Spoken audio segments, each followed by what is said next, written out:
Imagine being wedded to a man who swore before God and society that he would never love you. A duke whose every glance was filled with disdain, whose every word was meant to wound.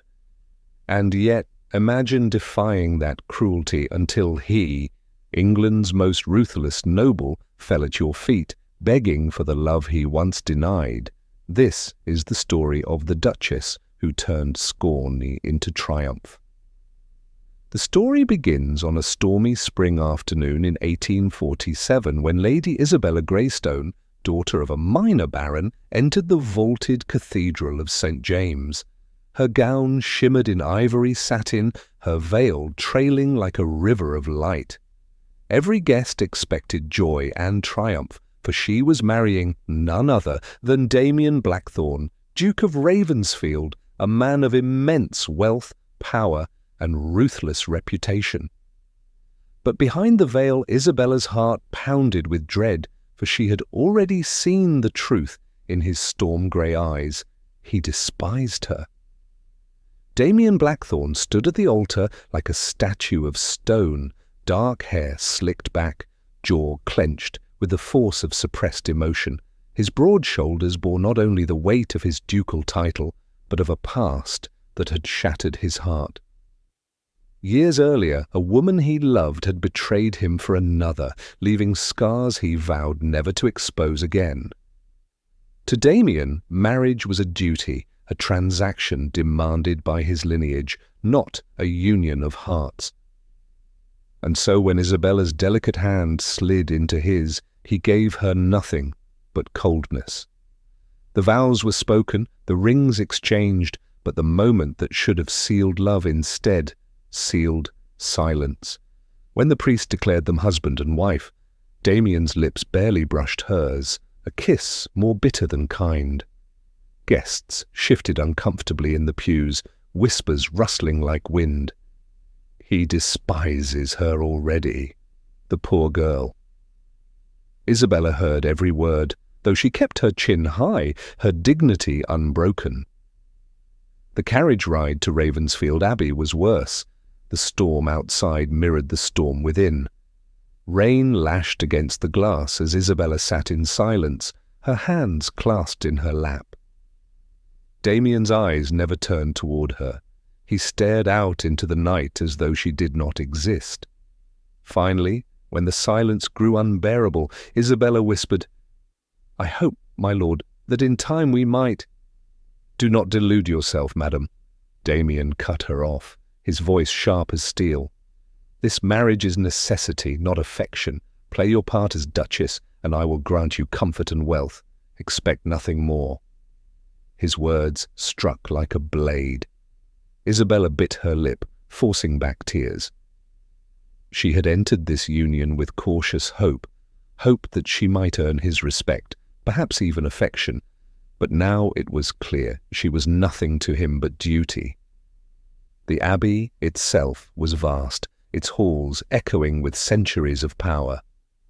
Yet to Isabella it felt more like a prison than a home. The servants, loyal to their duke, treated her with stiff formality, their eyes reflecting his disdain. At the grand dining hall, she dined alone more often than not, Damien preferring to take his meals in his private study. At night, she slept in a chamber distant from his, the cold stone walls mocking her isolation. Society, quick to scent blood, wasted no time in spreading rumours. "The Duke despises his bride," they whispered at soirees and supper parties. "She is nothing more than a pawn, destined to be discarded." Invitations grew fewer. Hostesses sneered behind their fans when Isabella entered a room. And yet, despite humiliation gnawing at her soul, she refused to bow. Isabella was no fragile ornament. Beneath her gentle exterior burned a quiet strength. When her husband ignored her, she turned her attention to the estate, managing accounts, visiting tenants, and lending compassion to those who served under Ravensfield's shadow. The people admired her, whispering of her kindness, even as the Duke himself remained cold. But though she bore his cruelty with dignity, a fire stirred within her. She vowed silently that she would not remain invisible forever. If Damien Blackthorne despised her, then so be it, but he would learn that she was not a wife to be crushed beneath his silence. She would defy him.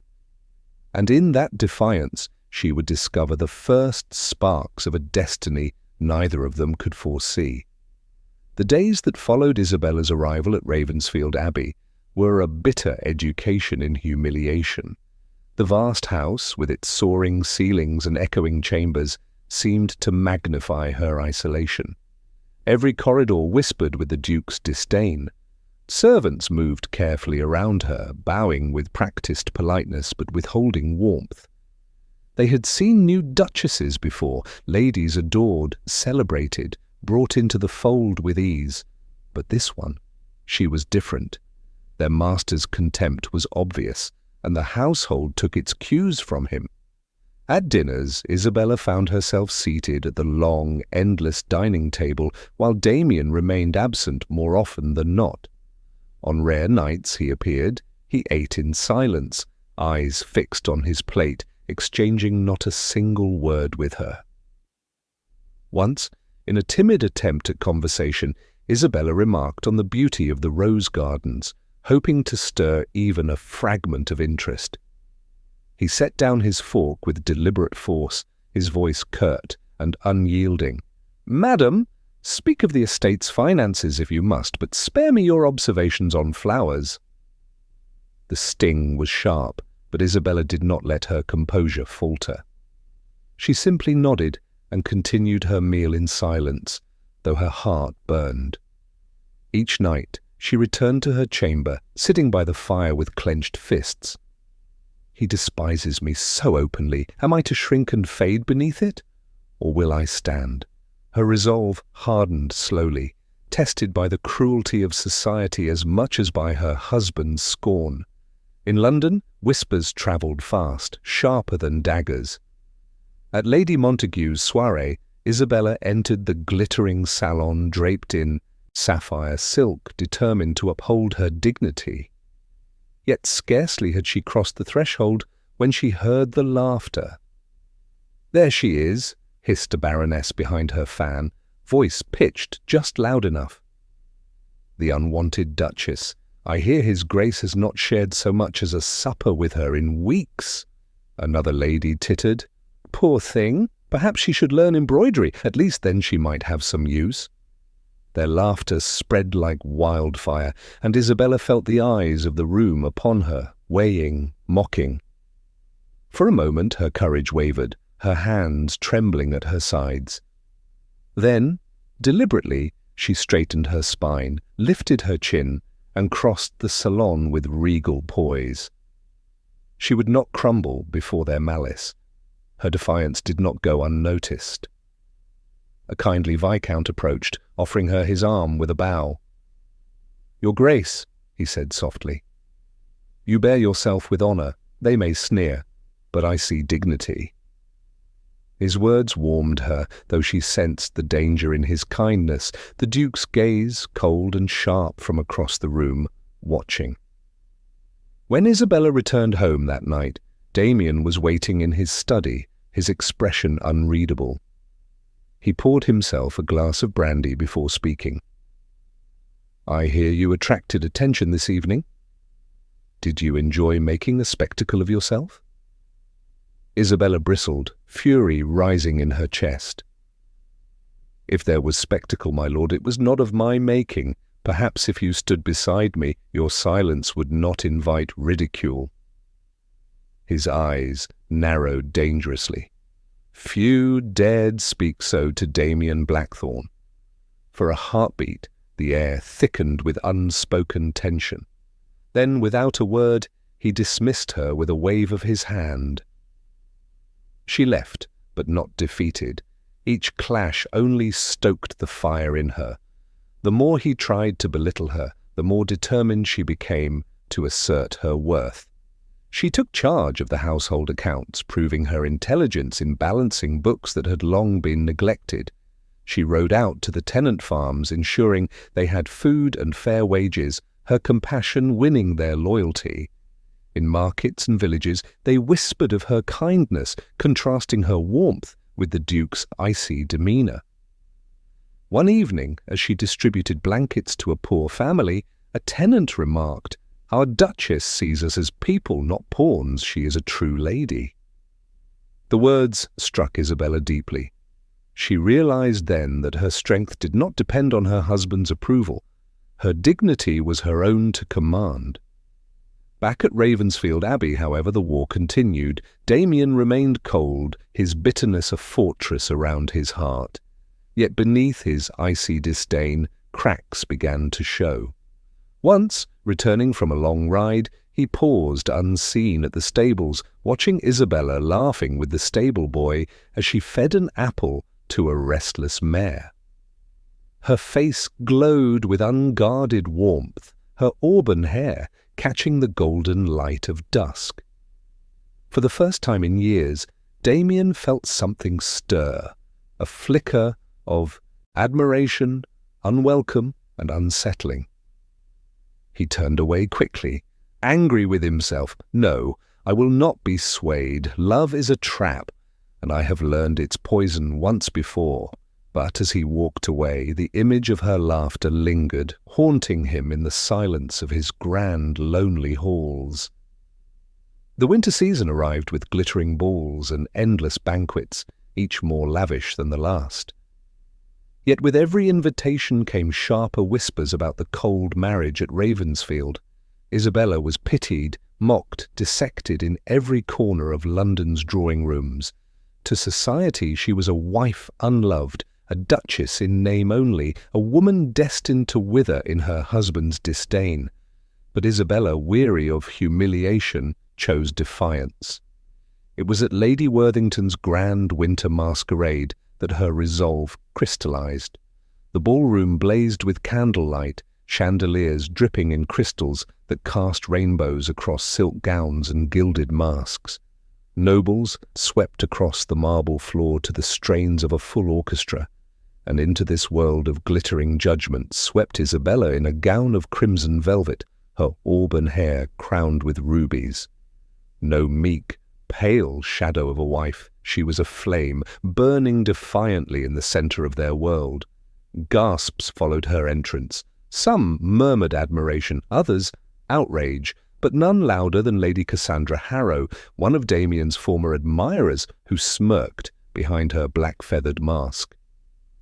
"Our Duchess thinks herself a queen," Cassandra sneered to her circle of friends. "A pity her husband treats her like a servant." Laughter rippled, cruel and cutting. Across the room, Damien stood in his dark mask, glass of wine in hand, watching. His gaze swept over Isabella with unreadable intensity. He had expected her to arrive quietly, to endure society's mockery with the same composure as always. Instead, she claimed the room, her presence undeniable. A flicker of something, pride, irritation, stirred in him. The night reached its height when Cassandra, ever the viper, seized her chance. As the music faded and the crowd gathered for supper, she raised her voice, feigning sweetness. "Your Grace," she called across the hall, "surely you will honor us by dancing, or does your wife forbid you such pleasures?" The barb cut through the hall like a whip. All eyes turned to Damien and Isabella. The Duke's lips curved in a cruel, deliberate smirk. "Forbid me? My wife has no power to command me," he said coldly, each word meant to slice. "She knows her place." A gasp went through the crowd. Isabella's cheeks burned, not from shame, but from fury. She felt the weight of every gaze, the judgment pressing down on her. This was the moment she could shrink and confirm their whispers, or she could rise. Lifting her chin, she stepped forward, her voice ringing clear across the hall. "Indeed, my lord, I do not forbid you to dance, but nor do I beg for scraps of attention as others might." Her gaze swept deliberately toward Cassandra, who stiffened, lips parting in outrage. Then Isabella's eyes returned to her husband's. "If I am to know my place, let it be where I choose to stand, and tonight I stand in dignity, not disgrace." The silence was electric. No woman had ever spoken to Damien Blackthorne like this, not in private, and certainly not in public. For a long, tense heartbeat, the Duke's storm-grey eyes locked with hers. Fury burned in them, but beneath it, something else. A flash of admiration, unwilling yet undeniable. Then, with deliberate calm, he set down his glass. "Very well," he said, his voice low but carrying. "If the Duchess will not beg, perhaps I shall." Gasps echoed as he extended his hand toward her. Shock rippled across the ballroom. Was he mocking her, or conceding? Isabella's breath caught, but she did not flinch. She placed her hand in his, her back straight, her gaze unwavering. Together they stepped onto the dance floor. The orchestra struck a waltz, and the Duke drew her into the steps with effortless grace. Every turn was a duel, his grip commanding, hers unyielding. Their eyes locked, a storm of challenge and defiance swirling between them. Whispers rushed around the room, but for Isabella, the world narrowed to the man before her, the cruel Duke who despised her, yet who now could not look away.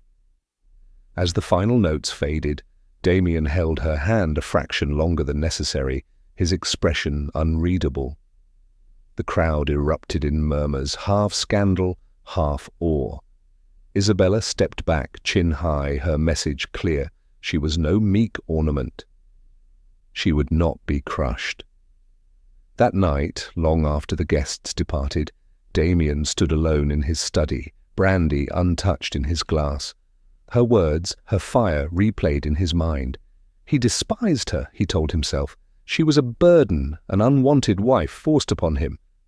And yet, for the first time, he found himself wondering if he had underestimated her. The days after Lady Worthington's ball were unlike anything Isabella had known. Whispers still circulated about her bold defiance, but this time not all were cruel. Some voices praised her courage, marvelling at the Duchess who had dared to meet her husband's scorn with fire. For once, Isabella felt the faintest taste of victory, though she knew the battle was far from over. Damien Blackthorne, however, was not so easily moved. In the privacy of Ravensfield Abbey, he remained the same cold, distant figure. Yet his silence was no longer unshakable. It trembled with unspoken thoughts. The vision of Isabella standing unbowed in crimson velvet haunted him. Her strength had pierced a crack in the armor he had built around his heart, and through it slipped something dangerous. Admiration. Damien despised himself for it. He had vowed never to love again, never to give his heart after it had once been shattered by betrayal. Love, he believed, was a weakness that brought only pain. Yet every time he glimpsed Isabella walking with purpose through the halls, her laughter drifting from the gardens, her eyes steady and unafraid, he felt the fortress within him tremble. The breaking point came one afternoon during a hunt hosted by Lord Pembroke. Nobles and ladies gathered on the vast estate, eager for sport and display. Isabella attended, her riding habit of deep green flattering her slender form, her auburn hair bound elegantly beneath a feathered hat. She rode with skill, guiding her mare with firm grace. Several gentlemen took notice, their admiring eyes lingering too long. Among them was Lord Cedric Harrow, younger brother to Cassandra, known for his charm and reckless gallantry. He rode beside Isabella, offering compliments with a roguish smile. "Your Grace," he drawled, "I dare say no lady rides with such fire. One might think the Duke himself has taught you." Isabella returned his smile politely, though her eyes remained cool.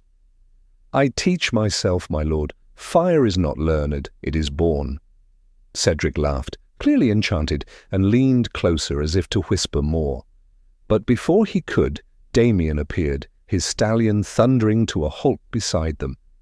His expression was thunderous, his jaw clenched tight.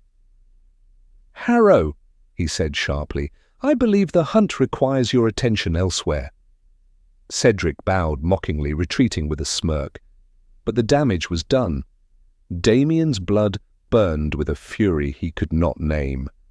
It was jealousy, raw and unrelenting, and it terrified him. He had no right to care if another man admired his wife. And yet the thought of her laughing with another, her fire belonging to someone else, was unbearable. That evening, back at the Abbey, the storm broke. Isabella entered the drawing room to find Damien waiting, a decanter of brandy at his side, his eyes dark as the night. "You enjoyed yourself today?" he said, his tone deceptively calm. She blinked, taken aback. "I did. The air was bracing, and the countryside—" "Do not play coy, Isabella," he cut her off, rising to his full height. Harrow's attention was plain enough. "You smiled at him." Her eyes flashed. "I smiled because politeness demanded it. Am I to scowl at every man who speaks to me, lest my husband imagine insults to his pride?" The room crackled with tension. Damien stepped closer, his voice low and fierce.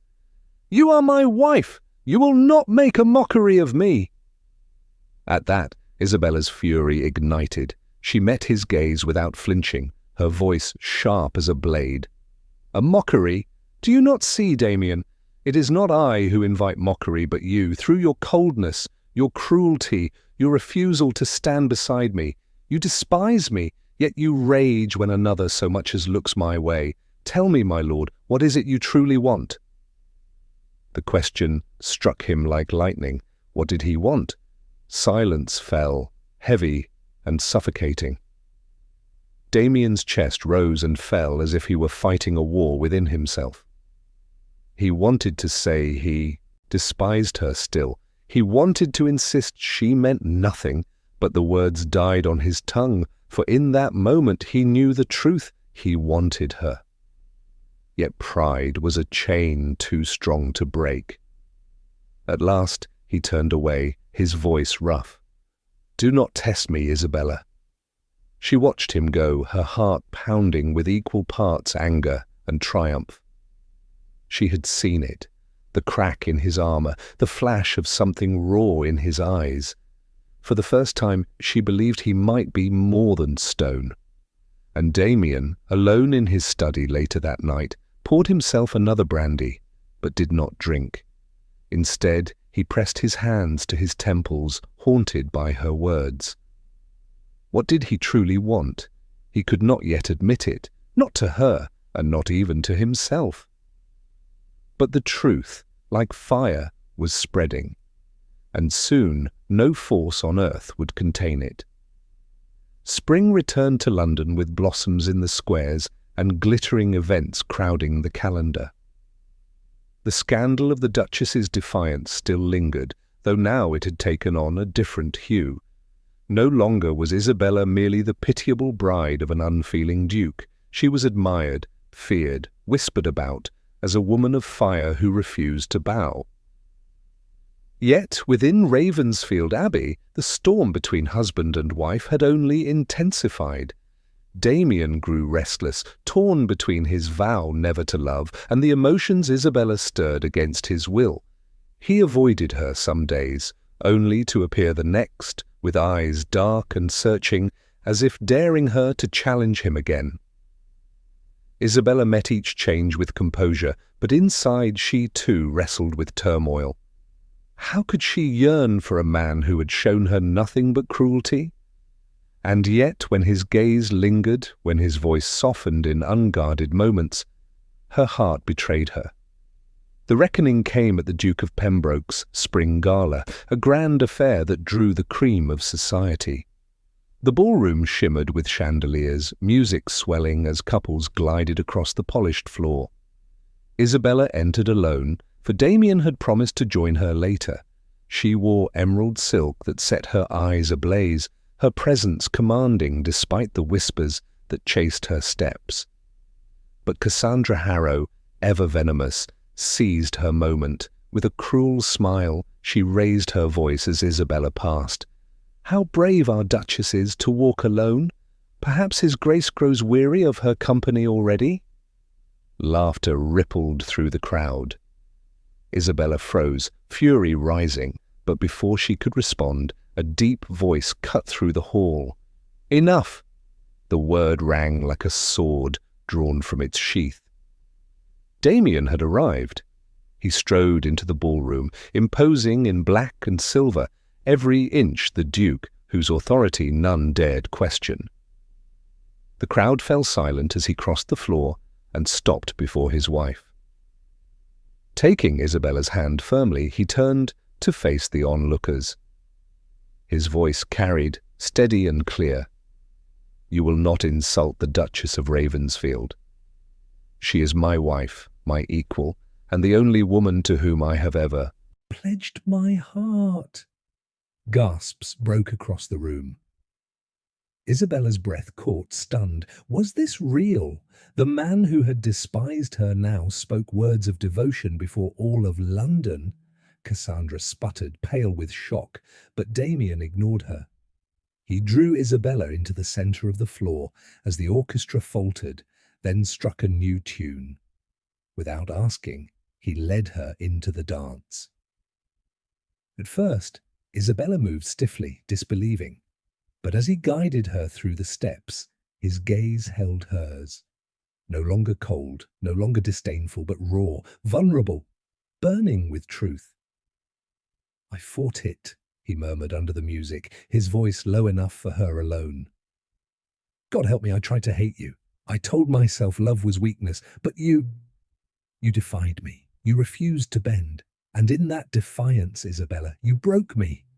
Her heart thundered. "Damien!" He tightened his hold, his jaw taut with emotion.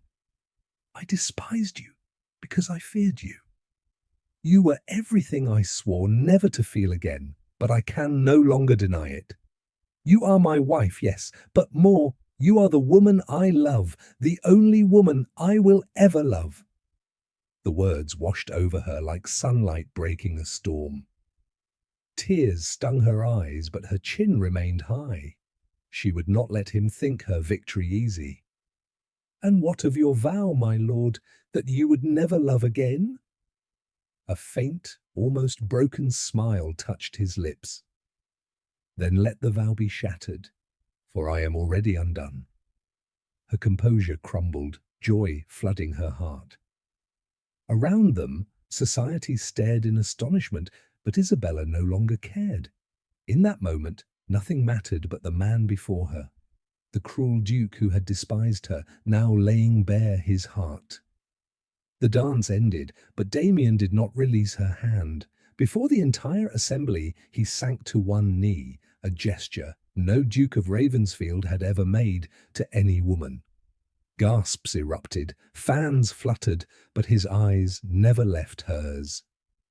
"Isabella," he said, his voice steady though his pride lay in ruins. "Forgive the years I cloaked myself in ice. Forgive the words meant to wound. If you can bear to love me despite them, then let this night mark not our humiliation, but our triumph." For a heartbeat, the world held its breath. Then Isabella, with tears glistening but a smile radiant as dawn, bent to lift him to his feet. "I do love you, Damien, fiercely, endlessly, and I would defy the world 1,000 times to stand at your side." The hall erupted in applause, scandal forgotten, replaced by awe. Cassandra fled, defeated, and in the centre of the floor, Damien drew Isabella into his arms and kissed her, not with bitterness, but with a passion that silenced every whisper. From that night onward, their marriage was no longer a cold bargain, but a true union. Society spoke not of pity or scorn, but of the Duchess who defied her cruel husband, and of the Duke who surrendered his pride for love.